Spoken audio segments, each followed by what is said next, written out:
नमस्कार, मैं हूं आपके साथ नीलोफर अंसारी और आप देख रहे हैं एम न्यूज 24/7। आइए नजर डालते हैं आज की खास खबर पर। नीचे करो इसको।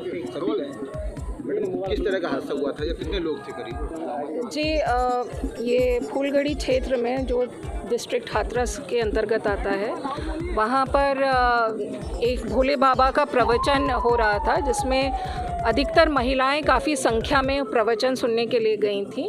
और प्रवचन ख़त्म होने पर अचानक वहाँ पर भगदड़ मची और काफ़ी वहाँ पे सफोकेशन महिलाओं को फील हुआ और उसके बाद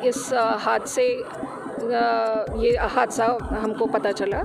बहुत ही दर्दनाक हादसा है और हमारी संवेदनाएं प्रदेश सरकार की और शासन प्रशासन पुलिस बल सबकी संवेदनाएं संतप्त परिवारों के साथ हैं।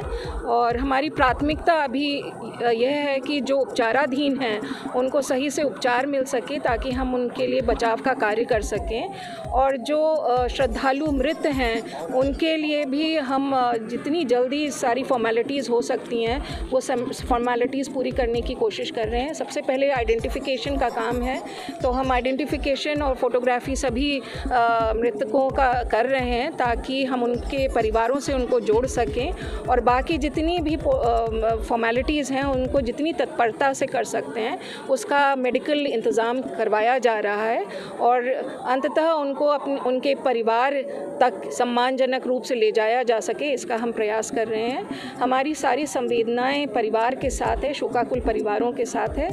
काफ़ी दर्दनाक हादसा हुआ है और इसके लिए प्रदेश सरकार अत्यधिक सहानुभूति महसूस कर रही है।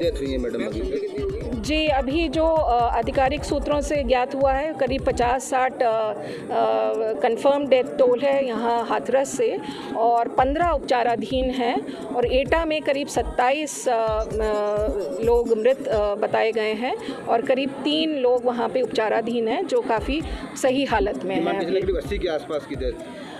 जी, आप जोड़ लें उसको उस हिसाब से। ये जो प्रोग्राम था क्या इसकी परमिशन, इतने बड़े कार्यक्रम की परमिशन?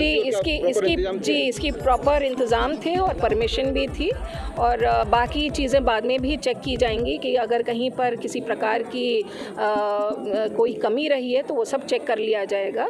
और पर फिलहाल आपको यही बताना चाहती हूँ कि इसमें SDM की परमिशन थी और पुलिस प्रबंध पूरा था। इसमें करीब 40 की संख्या में पुलिस की नियुक्ति वहाँ पे कर दी गई थी।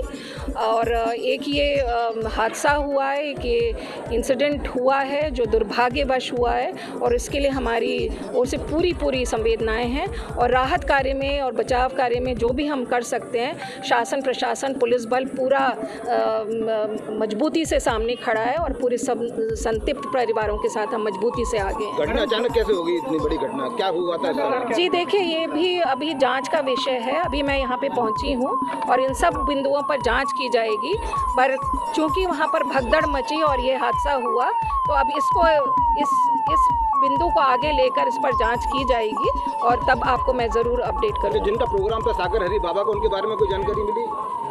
जी, जो भोले बाबा जिनका प्रवचन हो रहा था उनके ही इस कार्यक्रम में महिलाएं अधिकतर थीं, कुछ बच्चे भी थे, कुछ पुरुष भी थे, पर अधिकतर महिलाएं थीं।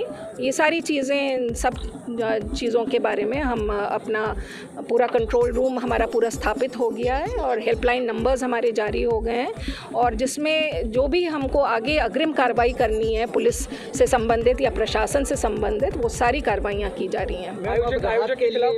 राहत के लिए एम्बुलेंसेस को लाइन अप कर दिया गया है क्योंकि यहाँ पर प्राथमिक उपचार में जितनी भी व्यवस्था थी उस सब को हम यूज़ कर रहे हैं। और इसके अलावा यदि हम इस जनपद से दूसरे जनपद में ले जा सकते हैं तो वो भी हम पूरे प्रयास कर रहे हैं ताकि किसी प्रकार का विलंब ना हो, किसी प्रकार की परेशानी लोगों को ना उठानी पड़े। तो यदि अलीगढ़ ले जाने का हमारे स्तर से जो प्रस्ताव है वो स्वीकार हो गया है तो हम अलीगढ़ ले जाएंगे, हाथरस डिस्ट्रिक्ट हॉस्पिटल ले जाएंगे, कुछ एटा में भी ले गए हैं ताकि जो संतप्त परिवार है उनको अत्यधिक कठिनाई का सामना ना करना पड़े। कितनी भीड़ रही होगी प्रोग्राम में? जी, इसका भी अनुमान मैं करीब 1000-1500 का समझती होंगी भीड़, और इसका एग्जैक्ट नंबर आपको बता। जी। जी देखिए, ये सारी चीज़ें जांच का विषय होता है, और इस संबंध में जो भी जांच होगी उससे आपको अवगत करा दिया जाएगा। थैंक